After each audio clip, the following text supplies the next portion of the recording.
doing these short little episodes in here. So, okay, so I wanted to talk about another thing, and that is why I think the zero-based budget is the best kind of budget to have.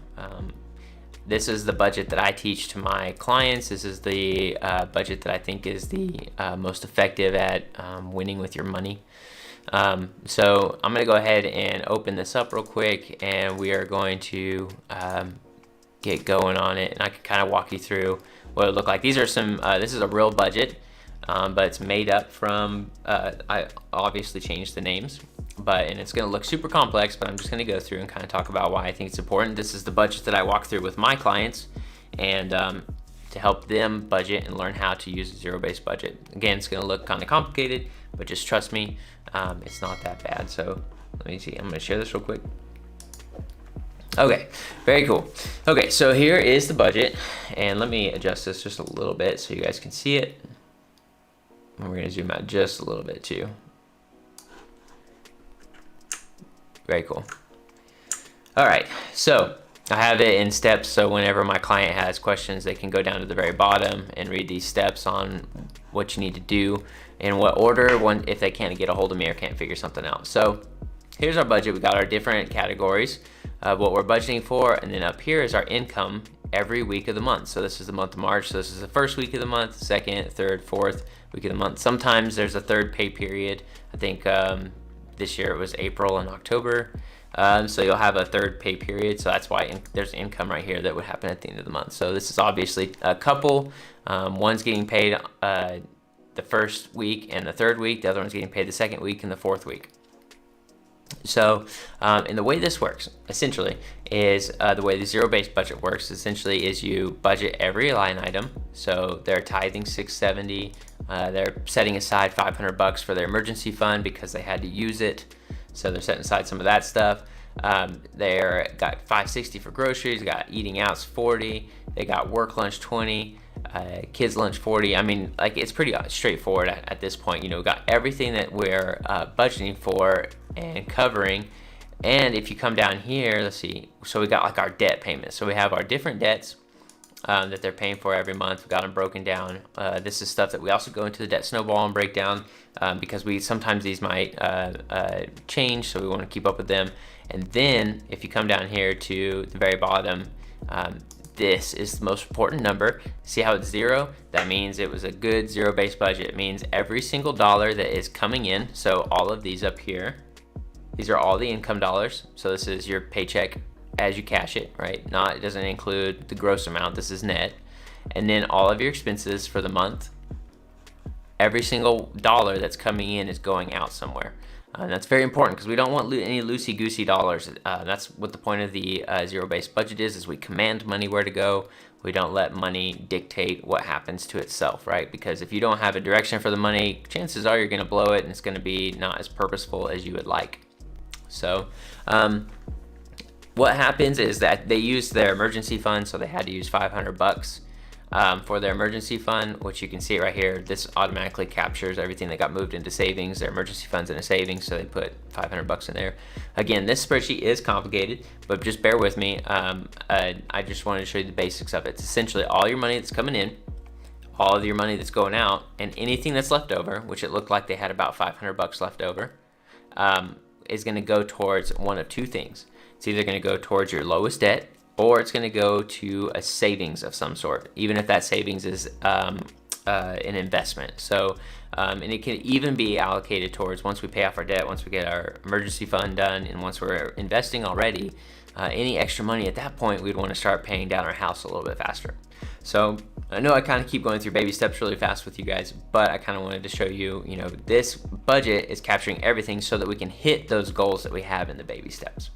So if you guys have any questions over what a zero-based budget is like, go ahead and give me some questions in the comments. I'd love to learn some more from you guys on what you don't understand about the budget, a zero-based budget, and what I can do to help explain that a little bit better.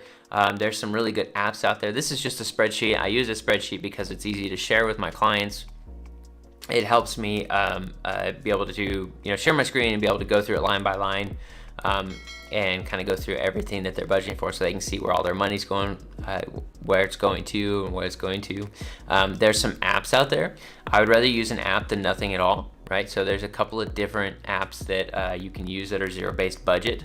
Make sure that they say zero-based budget, because some of them are just budgets, and budgets are good, but nothing is as good as a zero-based budget. And I think zero-based budgets, you can use envelopes. It starts with an M, not an E. So envelopes is a zero-based budget. I believe You Need a Budget is a zero-based budget, and then also Every Dollar.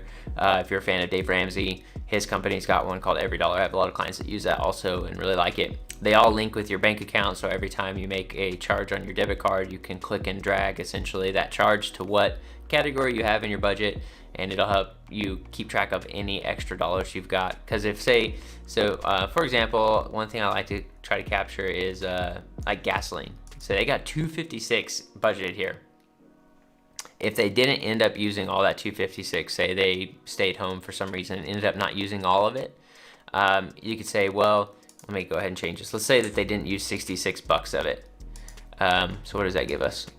That's going to be 190. So let's say that they used 190 instead. Oh, you guys can't see this. Hold on. Okay, so, and I'm just showing you like what the point of the zero-based budget is, because let's say that they didn't use all of the 256 budgeted for gasoline.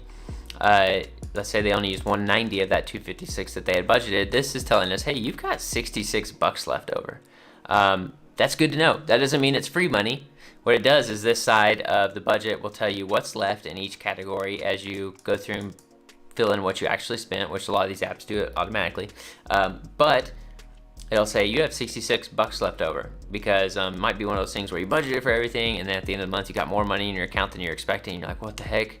Well, this will come in and capture all those extra dollars that you had budgeted, and you can throw those again at the lowest that you got, or a savings, whether it's your emergency fund or retirement or the house. So that's essentially how the zero-based budget works, guys. Again, let me know in the comments, what's hard to understand about a zero-based budget, or do you use a zero-based budget? Just kind of lets me know. I appreciate you following up with that, guys. I hope this was helpful for you.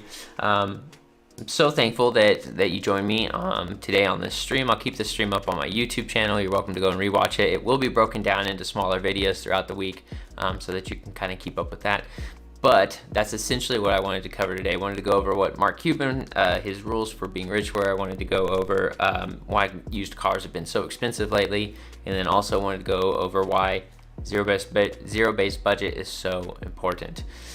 Guys, I hope that was helpful. Let me know again in the comments. If you don't follow me on YouTube, go ahead and hit the subscribe, hit the like button. That helps me reach people that also care about personal finance and want to better themselves. I've recently polled all of my followers on Instagram, and I asked them, hey, has consuming the content of the Debt Free Mafia made a positive impact on your personal finances? And there was a resounding 100% yes, it has. So go ahead, get plugged in, and let's start making a change in your life. I'd love to help you do that. So guys, again, appreciate you. Hope you have a really good rest of your week, guys, and we'll talk to you in the next one.